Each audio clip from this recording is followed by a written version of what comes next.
vraies voix Sud Radio. Le mot du jour. Et le mot tactique du gendarme. Ah ben voilà, vous n'avez pas besoin de moi. Le mot du jour, C'est pas gendarme, c'est tactique. Absolument, gendarme, ça aurait été vous.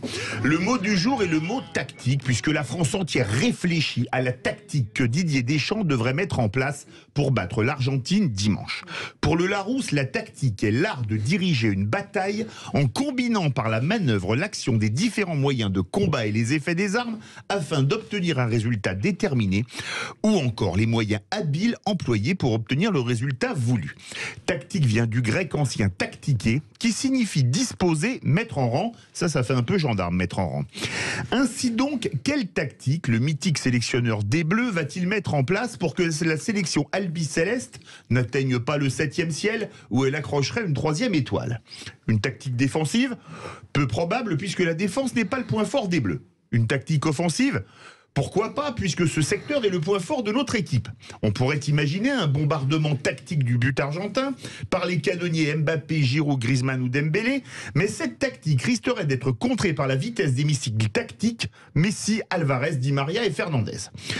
À moins que Didier Deschamps n'utilise la tactique du salami, mise au point par le dirigeant du Parti communiste hongrois Matthias Rákosi, tactique qui est une manière de vaincre un adversaire en lui arrachant peu à peu des concessions peu importantes séparément, avec un petit but par-ci, un petit carton jaune par-là.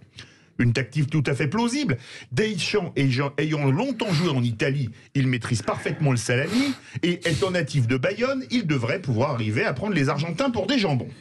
À moins qu'il mette en pratique la citation de Julien Gracq qui disait « La tactique de Napoléon, on s'engage et puis on voit ». Une tactique qui s'imposerait si la finale se joue au stade d'Austerlitz, mais le stade ne portant pas ce nom, on l'évitera pour ne pas avoir à subir un Waterloo, spécialité anglaise pratiquée en Belgique et au Malouines, que la tactique de Deschamps a mise en déroute samedi dernier.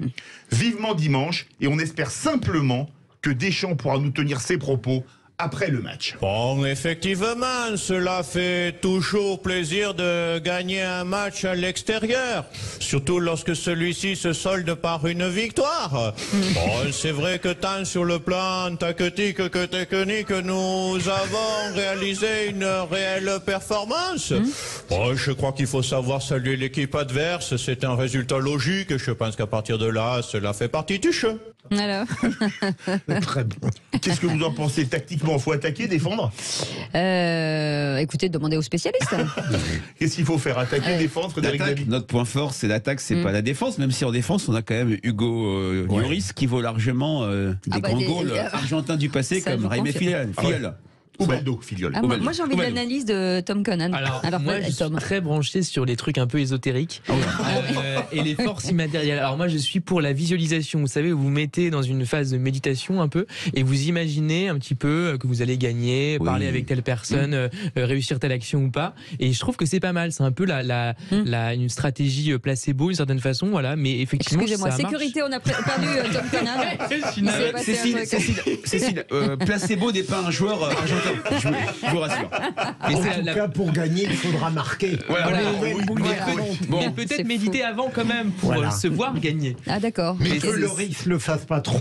Mais c'est une technique qui est intéressante. C'est la prophétie autorisatrice. Vous vous voyez faire quelque chose, réussir quelque chose, et donc vous augmentez les probabilités que ça arrive parce qu'en fait vous êtes dans des dispositions qui sont meilleures. D'accord. On essaiera de le faire dans d'autres domaines. Je vous fais une séance de coaching quand tu veux.